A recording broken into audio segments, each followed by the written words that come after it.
और ये भक्ति ना करने से इन कोठी बंगले बनाने में और धन बढ़ाने में अपना जीवन व्यर्थ कर जाएंगे, तो फिर क्या होगा।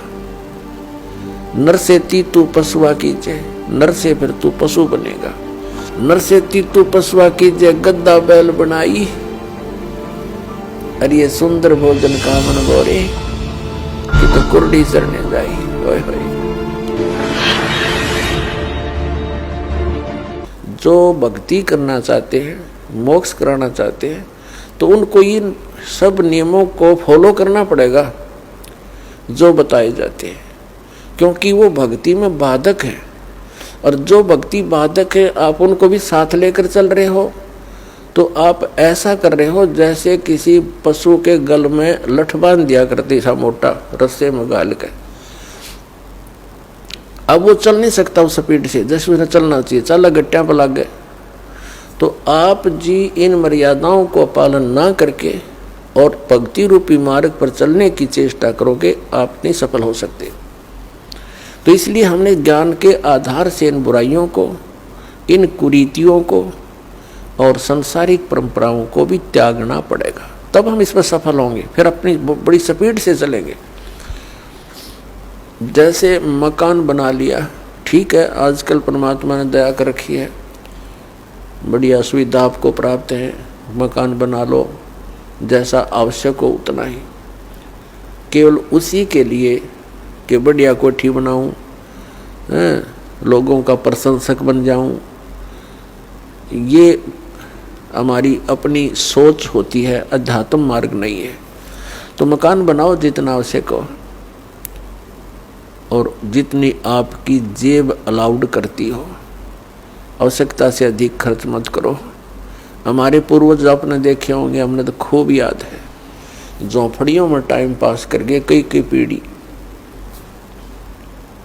उनका तो इतना काम है, एक चारपाई डालनी आपने, चाहे 10 कमरों का मकान है आपका, एक कमरे में एक कोने में 3.5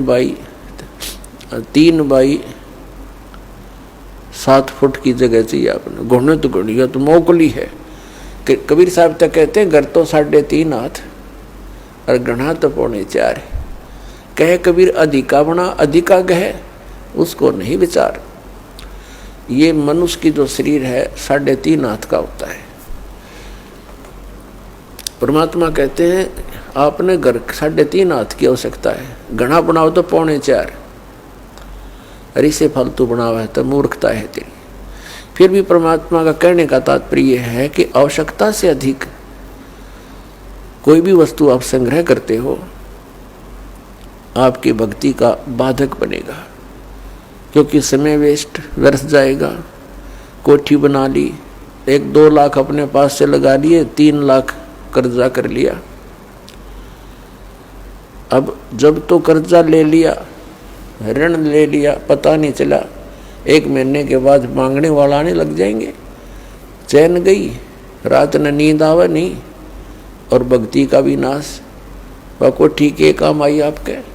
तो इस प्रकार हमने भक्ति मार्ग में जो बाधाएं हैं उनको त्यागना पड़ेगा। अब क्या बताते हैं, परमात्मा ने हमें कितनी सद्बुद्धि दे रखी है, और ये भक्ति ना करने से इन कोठी बंगले बनाने में और धन बढ़ाने में अपना जीवन व्यर्थ कर जाएंगे, तो फिर क्या होगा।